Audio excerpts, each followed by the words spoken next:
धर्मांतर को 68वां वर्ष चल रहा है और 68 बहुत लंबा समय होता है और इस लंबे समय में धर्मांतर के बाद जिन लोगों ने नेतृत्व किया उन लोगों को निश्चित रूप से कुछ करना चाहिए था, मगर उन्होंने जो किया उसका कच्चा चिट्ठा विलास खरात ने आप लोगों के सामने रखा और जो रखा है वो गंभीर बातें हैं। उससे एक बात प्रमाणित होती है, वो बात ये है कि इसमें इन्फिल्ट्रेशन हुआ है। इन्फिल्ट्रेशन का अंग्रेजी शब्द है, इसका मतलब है ब्राह्मणों ने इसमें घुसपैठ किया है। तो किसी चीज़ को तहस नहस करना है तो उसका एक बहुत बड़ा सबक है, वो ये है कि ब्राह्मणों ने आज तक बहुत सारी बातें तहस नहस की, तो करने का एक तरीका है infiltration and sabotage. Infiltration and sabotage, तो ये इन्फिल्ट्रेशन यानी घुसपैठ किया और घुसपैठ करके सैबोटेज करने का काम किया है। इसको रोकना बहुत ज़्यादा ज़रूरी है। इसको रोकने के लिए बहुत लंबा संघर्ष करने की ज़रूरत है और बहुत शक्तिशाली संघर्ष करने की ज़रूरत है, राष्ट्रव्यापी संघर्ष करने की ज़रूरत है, तभी ये होगा। क्योंकि इसको समूल रूप से नाश करना होगा और समूल रूप से नाश करने के लिए दो शक्ति हमारे पास चाहिए। एक चाहिए हमारे पास राष्ट्रव्यापी आंदोलन करने की शक्ति चाहिए। हम लोग पिछले 50 साल से उस संगठित शक्ति का निर्माण करने में लगे हुए हैं, जो ब्राह्मणों ने इस देश में संविधान होने के बावजूद भी और संविधान के द्वारा जो मौलिक अधिकार आर्टिकल 19 में उपलब्ध हुआ उसका भी उन्होंने फायदा लिया और उस फायदे का उपयोग करते हुए उन्होंने विशाल अपना संगठन बनाया और अपना संगठन बनाकर उस संगठन शक्ति के आधार पर उन्होंने केंद्र में सत्ता हासिल की। ये हमारे सामने है और यदि ये सत्ता पर उन्होंने नियंत्रण स्थापित कर लिया और तीसरी बार वो सत्ता में है और उनके द्वारा बनाए हुए व्यक्ति को उन्होंने प्रधानमंत्री बनाने का काम किया। एक बैकवर्ड क्लास के आदमी को, एक ओबीसी के आदमी को देश का प्रधानमंत्री नॉमिनेट करने का काम ब्राह्मणों ने किया, आरएसएस के लोगों ने किया और उसकी वास्तविक सत्ता ब्राह्मणों ने अपने हाथ में रखी हुई है। तो अगर वो जो कुछ भी कर रहे हैं, ये बात हम लोगों को समझना होगा।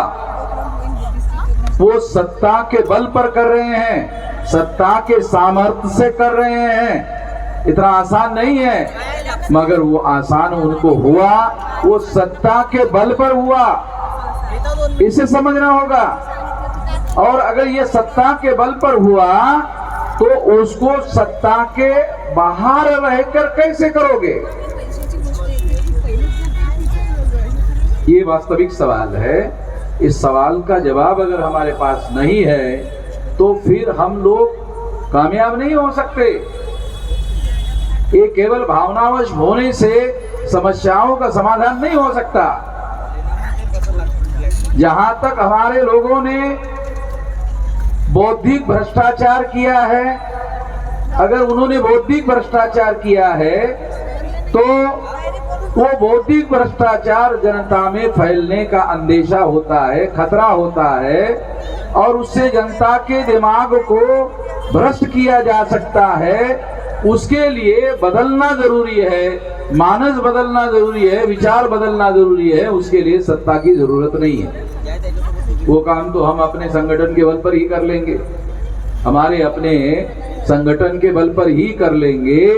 मगर जिनके पास केंद्र में सत्ता है वो लोग केंद्र की सत्ता का उपयोग और प्रयोग कर रहे हैं।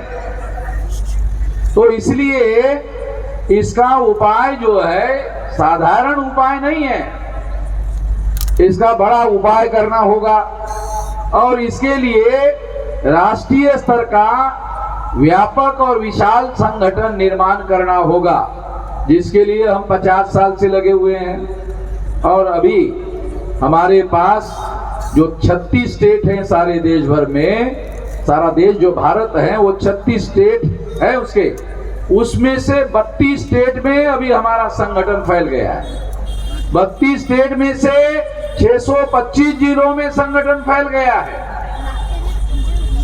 तो ये कोई साधारण तो संगठन नहीं बनाया हम लोगों ने, छोटा मोटा तो संगठन नहीं बनाया, ये बहुत बड़ा संगठन बनाया।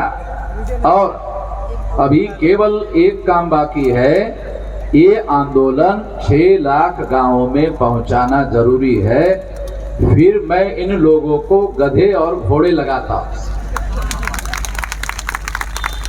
इनकी औकात मैं जानता हूं कितनी है, इनकी जड़ें यहाँ है नहीं है, ये विदेशी लोग हैं, इनकी जड़ें नहीं है यहाँ, इन लोगों की यहाँ जड़ें नहीं है। इन लोगों का बंदोबस्त कैसे किया जा सकता है वो हम जानते हैं। ये लोग अपने संगठन शक्ति और राज्य सत्ता के बल पर बने हुए, कोई जायज आधार नहीं है, कोई जायज तर्क नहीं है उनको बने रहने का और हर तरह के वर्चस्व में बने रहने का कोई जायज आधार नहीं है।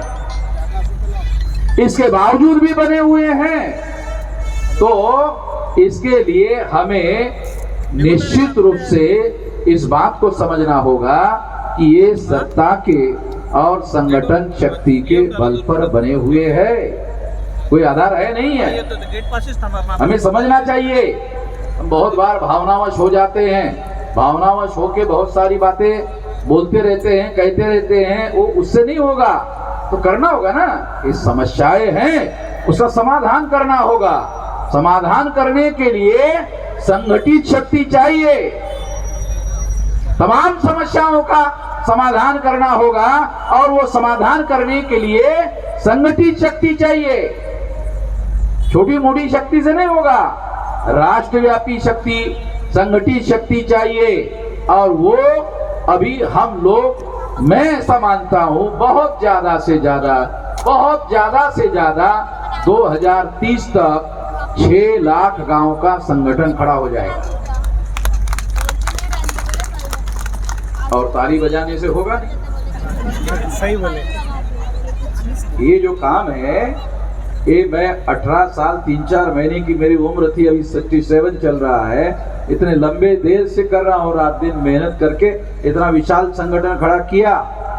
और जब रिजर्वेशन के संबंध में केंद्र में भाजपा की सरकार आई थी, तो उसके विरोध में हम लोगों ने जो 13 पॉइंट रोस्टर लागू करने का निर्णय किया था, उसके विरोध में हमने ही भारत बंद करवाया था। और भारत बंद करवाने के बाद दोबारा आरएसएस ने कभी हिमाकत नहीं की, दोबारा नरेंद्र मोदी ने हिमाकत नहीं की, और उनके तमाम लोगों ने कोई हिमाकत नहीं की। इस पर 13 पॉइंट रोस्टर के बारे में दोबारा कोई बात नहीं कर पाए। तो हमारे पास भी संगठन शक्ति है, छोटा मोटी संगठन शक्ति अगर होती तो 13 पॉइंट रोस्टर लागू कर देते, तो हमने उसको करने नहीं दिया। तो संगठन शक्ति हमारे पास भी है, और 2030 तक ये 6 लाख गांव का संगठन खड़ा हो जाएगा।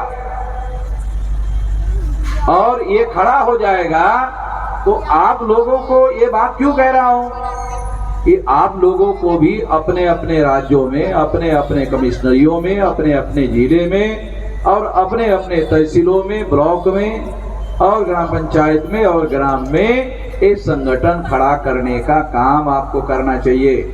मेरे हिस्से का काम मैंने सारे देश भर में संगठन खड़ा करके किया, और हर जिले में हमने संगठन खड़ा किया। अभी आपको वहां जाना है, जाने के लिए आपको वहां रहने की व्यवस्था, आपके खाने पीने की व्यवस्था, आपके मीटिंग की व्यवस्था करने के लिए मैंने आदमी हर जगह खड़े कर दिए हैं। तो आपको तो केवल जाने भर की देर है। अगर आप अपने अपने इलाके में, अपने अपने तहसीलों में, अपने अपने गांव में अगर जाते हो तो ज्यादा समय नहीं लगेगा। मैं तो 2030 कह रहा हूं, इससे कम समय में भी होगा। अगर हम संकल्प कर ले और हर 3 महीने में कितने गांव खड़े करना है, अगर ये निर्धारित कर ले तो साल में 3-3 महीने का 4 बार कार्यक्रम बनाया जा सकता है और साल भर में बहुत कुछ किया जा सकता है। तो आप लोगों को भी इस अभियान में जो संगठित शक्ति निर्माण करने का काम है और फिर संगठित शक्ति 6 लाख गांव में पहुंचाकर 6 लाख गांव का आंदोलन खड़ा करना है। अगर 6 लाख गांव का आंदोलन खड़ा हो जाता है तो फिर उसके आधार पर गधे घोड़े लगाए जा सकते हैं, इन लोगों इनका बंदोबस्त किया जा सकता है। ये कोई ईश्वरीय लोग नहीं है, जैसे जो लोग कहते हैं कि ये ईश्वर में बहुत ज्यादा ताकत होती है। ये लोग नहीं है, ये ईश्वर नहीं है, भगवान नहीं है। इनका बंदोबस्त किया जा सकता है, ऐसी कोई ताकत उनके अंदर नहीं है। इन लोगों को जब मुसलमानों के विरोध में आंदोलन करना पड़ता है तो उसमें SC, ST, OBC लोगों के साथ सहयोग के बगैर ये कुछ नहीं कर सकते। जब राम मंदिर का आंदोलन चलाया तो SC, ST, OBC के लोगों को ही राम मंदिर का आंदोलन चलाया। ब्राह्मणों की सत्ता तो पहले भी थी, अंग्रेजों के समय से उन्होंने आंदोलन चलाया था, मगर आजाद भारत में इन लोगों ने SC, ST, OBC के लोगों की मदद के आधार पर अयोध्या में राम मंदिर बनाया। ये इनके अपने बलबूते पर नहीं बनाया, हमारे लोगों ने मैदान में लड़ाई लड़ी और उनको गुमराह करके लोग ले गए और उनका इस्तेमाल किया। तो हमारे समर्थन के बगैर इनकी कोई ताकत नहीं है। 3.5% लोग हैं, इनकी कोई ताकत नहीं है। मैंने तो इसी नागपुर में RSS के हेडक्वार्टर को घेरने वाला आंदोलन चलाया था, तो भागवत जी 12 दिन यहां से भाग गए थे। 12 दिन पहले ही यहां से भागे थे, या थे ही नहीं, और फिर मेरे जाने के बाद आए। उनको मालूम है नागपुर तो नाग लोगों का है, उनका तो है नहीं। नागपुर जो है ये नाग लोगों का है। तो इसलिए साथियों, जो बात मैं आप लोगों को समझा रहा हूं वो मौलिक बात है। संगठित शक्ति का निर्माण करना होगा, उस पर हम लोगों को जोर लगाना होगा। जो समस्याएं हमारे सामने हैं, जो विलास करात ने आप लोगों को समस्याएं बताई, मैं समाधान की बात आपको बता रहा हूं। समाधान कैसे होगा? तो राष्ट्रव्यापी संगठित शक्ति और इस संगठित शक्ति का उपयोग और प्रयोग जन आंदोलन की दिशा में आगे बढ़ाना होगा। तो 2 काम होंगे, राज्य सत्ता में भी परिवर्तन होगा और जन आंदोलन भी होगा, और सारे देश के लोगों को 6 लाख गांव के लोगों को मोबिलाइजेशन करने का काम भी होगा, तब जाकर होगा, अन्यथा नहीं होगा। फिर हम लोग इसी तरह से बात करते रहेंगे। अभी बात करने का नहीं, एक्शन करने का समय है। अभी विलास करात ने वो दीक्षा भूमि में जो गड़बड़ी वो कर रहे हैं और हमारे लोग भी उसमें शामिल है। मैं उन शामिल लोगों को जो हमारे हैं ऐसा कह रहे हैं विलास करात, मैं उनको यहाँ से चेतावनी दे रहा हूँ आप लोगों के साथ सहयोग समर्थन से कि वो सुधर जाए। तो उनके पिछवाड़े पर लात मारने में मुझे ज़्यादा देर नहीं लगेगी। मैं ऐसे लोगों की बिल्कुल भी आदर सत्कार करने वाला नहीं हूँ। मेरा आदर सत्कार बहुत अलग किस्म का होता है। तो मैं जो आदर सत्कार गलत लोगों का करता हूँ तो मेरे तरीके से करता हूँ। तो ये लोग जो विलास करात ने बताया है वो वहाँ दीक्षा भूमि में जो कर रहे हैं, और दीक्षा भूमि के साथ लगा हुआ जो कॉलेज है, विश्वविद्यालय है, महाविद्यालय है, वहाँ जो कुछ वो कर रहे हैं उसके अंदर प्रशासन में रहने वाले लोग हैं, उनको भी मैं चेतावनी दे रहा हूँ यहाँ से आप लोगों के साथ सहयोग समर्थन से सुधर जाए। नहीं तो सुधराने का हमारे पास एजेंडा है, कार्यक्रम है, हम लोग सुधार सकते हैं तो वो सुधर जाए। मगर हम लोगों ने निर्णय किया, मैं उन लोगों को मैं यहाँ से मैसेज दे रहा हूँ, हम लोग इसके लिए बहुत बड़ी कार्रवाई करेंगे। मैंने आज तक जितनी कार्रवाई की कभी विफल नहीं हुआ, क्योंकि मैं संगठित शक्ति के बल पर करता हूँ। यहाँ भी हम लोग उन पर कार्रवाई करेंगे। जो विलास खरात ने वहाँ की जो बात से बताई, उस संबंध में हम बहुत बड़ी कार्रवाई करेंगे। और मैं कोई भी कार्रवाई बहुत ज्यादा तैयारी करके ही करता हूँ, पूरे तैयारी के साथ ही कार्रवाई करता हूँ। तो मैं उन लोगों को चेतावनी देता हूँ कि वो सुधर जाए, उनको सुधरने का अवसर भी दे रहा हूँ। और इसके लिए हम हर प्रकार की शक्ति संगठित करेंगे और कार्रवाई करेंगे।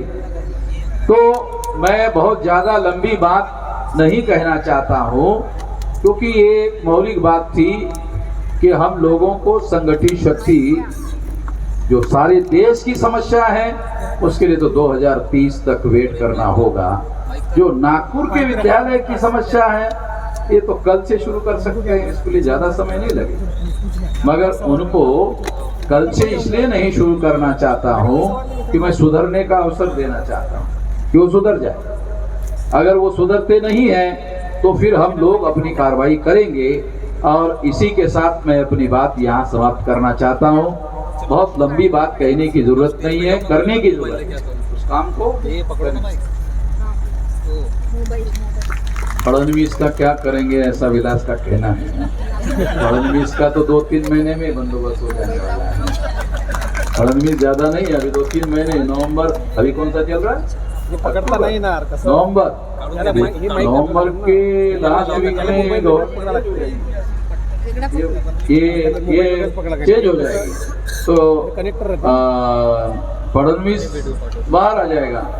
कोशिश कर रहे हो कि दोबारा आने की, कि बाहर आने के बाद फिर उसके घर के ऊपर मुर्जा लगेगा। हाँ, बाबा साहब आम्बेडकर को जो जगह महानगर पालिका ने दिया था, वो फडणवीस ने भेज दिया, तो बहुत अच्छा किया। तो हमारे लोग फिर उठकर खड़ा होने के लिए तो आता, ये एक ही मुद्दा बहुत और ज्यादा मुद्दे हैं, तुम बोल रहे हो, एक ही मुद्दा बहुत है फडणवीस का बंदोबस्त करने के लिए, वो करेंगे। मगर लास्ट में मैं ये बात कहना चाहता हूँ कि राज्य सत्ता में बदलाव करने के बारे में हम लोगों को गंभीरता से सोचना चाहिए, क्योंकि राष्ट्र की समस्या का समाधान करना है, नागपुर की नहीं। केवल नागपुर की समस्या का मामला नहीं है, राष्ट्र की समस्या का समाधान करना है। और यहाँ सारे देश भर से लोग आए हुए हैं, तो इसके लिए हम लोगों को राज्य सत्ता में परिवर्तन करना है और उसके लिए राष्ट्रीय स्तर का आंदोलन और जन आंदोलन करना है। इस दिशा में आप लोग समाज में जाकर समाज की और लोगों की तैयारी करो। इतना ही इस मौके पर मैं मैसेज देना चाहता हूँ।